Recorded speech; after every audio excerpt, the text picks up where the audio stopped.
Wings of Fire, the Fanmade Audiobook. Chapter 8, The Drangonet Prophecy. Damn it, I did a capital R for the dragon. Oh, who cares? Freezing water splashed over Clay's head. He woke up with a gasp as the rest of his body plunged into the river. Strong talons gripped his shoulders, shoving him under the water. He thrashed, terrified, and the current nearly dragged him away. The other dragon yanked his head into the air and shouted, "Quit struggling! I'm saving you!" Clay went limp and let himself be shoved under again. He felt the sticky poison washing from his scales, although the pain lingered.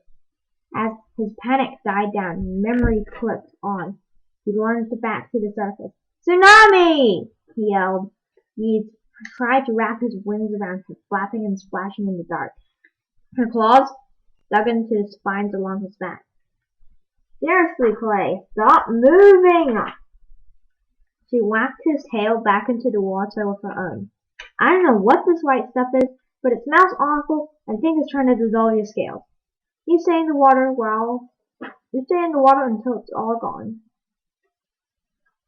She moved his claws to the rock and helped him hang on against the fierce current while she poured more water over his head. He strained his eyes, trying to see her, or even a black shadow that might be her, but it was too dark. He clung to the feeling of her cold, wet scales against his. She was really there. "How did you get free?" he asked, through chattering teeth. They had to shout to be heard over the roaring waterfall. "Fire," Tsunami said. I realized, if Kessel's flames could merge the chains together, maybe more fire would break them apart. I knew I could do it. As usual, she figured we couldn't help each other. We wouldn't help each other, because that's not a dragon nature, or whatever. It took Sunny and Starflight together to get the fire hot enough, but they blasted one of the links until it melted. And then I followed you as fast as I could. Clay rested his head on the rocks by her talons. It felt like the cracks between his scales were singing high-pitched arias of pain. "Well," he said, "as you can see, it's going great so far." I was about to save the day. "You would have. I'm sure you wouldn't have woken up soon and made it to the river on your own." She batted one of his wings lightly with hers.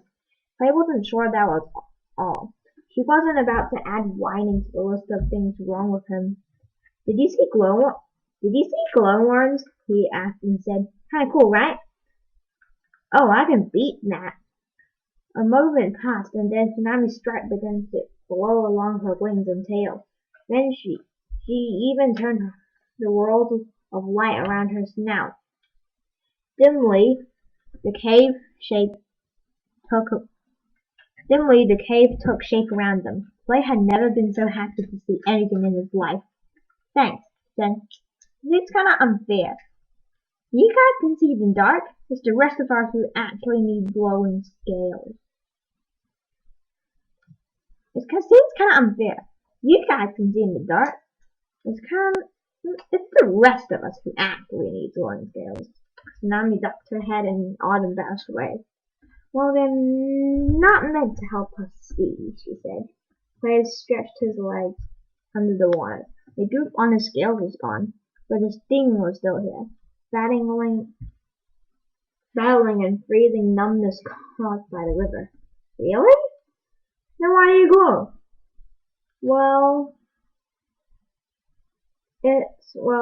We never seen Tsunami stand on anything." Now you're really curious. "Tell," he said, splashing her. "You know, you're doing that thing you do," she said, "where you talk about something ridiculous so you don't have to deal with something serious." "I'm not," Clay protested. "You're the one who's stuck in the question." "Alright, fine," she said with a grimace. "Glow into the dark. Webb says it's to attract other sealings. That's how we choose our partners, or whatever." She shoved his head under the water again. He came out sputtering. "Now, aren't you sorry you asked?" He was, a killed it. Idea of Tsunami leaving them for another season of cool glowing scales made Clay feel extra blobby and drab. So we can't go up the rock, he said. What do we do about this waterfall? He hoped she wouldn't ask whether his scales still hurt. He just had to tough it out until the pain went away. She grinned. We'd dive right over it, he said. How high could it be? And how many sharp rocks could there be at the bottom? He counted. I'd like to see what we're jumping off. First, please. All right, let's go check it out, she said, releasing him and leaping into the water. The current whooshed her away, and he had to let go of his rock to follow her quickly, before the light of her scales disappeared. Tsunami! He called. There was no way she could hear him over the roaring waterfall. An underwater boulder slammed into his belly, and he inhaled a mouthful of river. Choking and coughing, he paddled after the buried glow in the distance. Suddenly the glow vanished, and he plunged into the darkness again. Tsunami! He roared.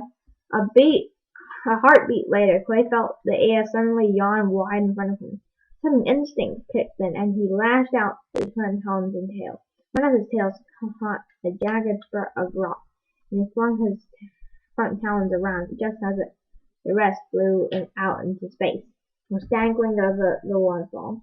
He dug his claws into the rock and hung on for dear life, scrunching his eyes shut, though the darkness was dark enough.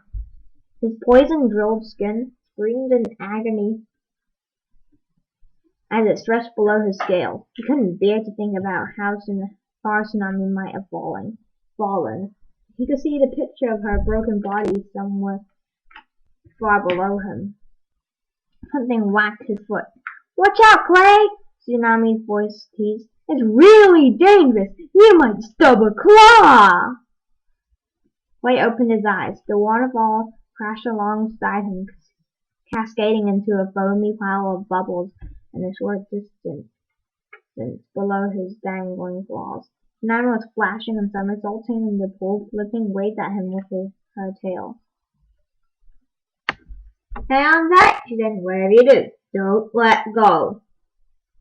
Ha ha ha ha, he said. He stirred the water below him with his tail, checking for rocks, then let himself drop. The water gently battered his wings as he resurfaced. You knew how short it was, he said accusingly. Maybe, he said with a grin. Alright, yes, I just got to the edge when I heard you yell and went back for you. Lucky I'm not the type to suffer and die in silence, Clay said, but he couldn't help thinking.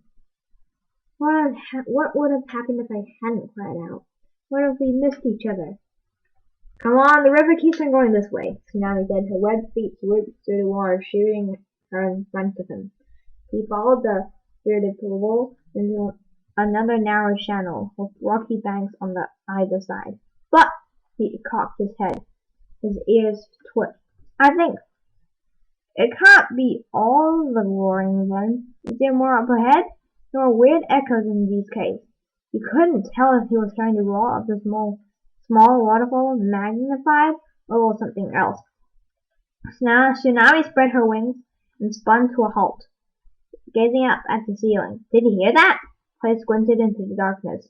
Her luminescent scales didn't cast light very far. He couldn't even see the stalactites that were probably up there. No. It was a bat! Tsunami excitedly slammed the river with her tail, submerging Clay in a tidal wave of water. He came up gasping for air. A bat? Why are we drowning me over a bat? Once a bat had blundered in through the sky hole. It had flapped pathetically around the study case until Sunny begged Dune to catch it and set it free. Clay was half convinced Dune had eaten it instead, but at least he'd done it where Sunny couldn't see him. Because it must have come from somewhere. He said, bats go outside to hunt. So if bats can get in and out, I bet we can too. Must be close. Bats are a lot smaller than we are, Clay pointed out. But Tsunami had already started swimming. He flexed his wings under the water, worried. The pain wasn't going away. Felt like tiny sharp teeth biting him all over his scales. Look! Tsunami yelled from up ahead. I see light! Clay beat his wings quickly, trying to catch up. It helped that the current was getting faster again. But then the roaring was getting louder too. He came around a bend in the river and saw a circle of silvery light in the distance. The dark outline of Tsunami's head was barreling around it. Clay couldn't see his eyes. It was moonlight, just like he'd seen through the sky hole. There was really a way out, and they'd found it. He was speeding along now, barely using his legs to paddle as the river whisked him towards the light. Suddenly a piercing shriek echoed through the cave, and Tsunami disappeared. Please be another joke. Please be another joke, Clay prayed, swimming as fast as he could. The moonlit entrance yawned wide in front of him, and then abruptly he shot out of the open space. The river plunged out of the cave and straight down into a sheer cliff. Clay's wings flew open, and he banked, catching the air before he fell. He was flying! And that is the end of chapter 8.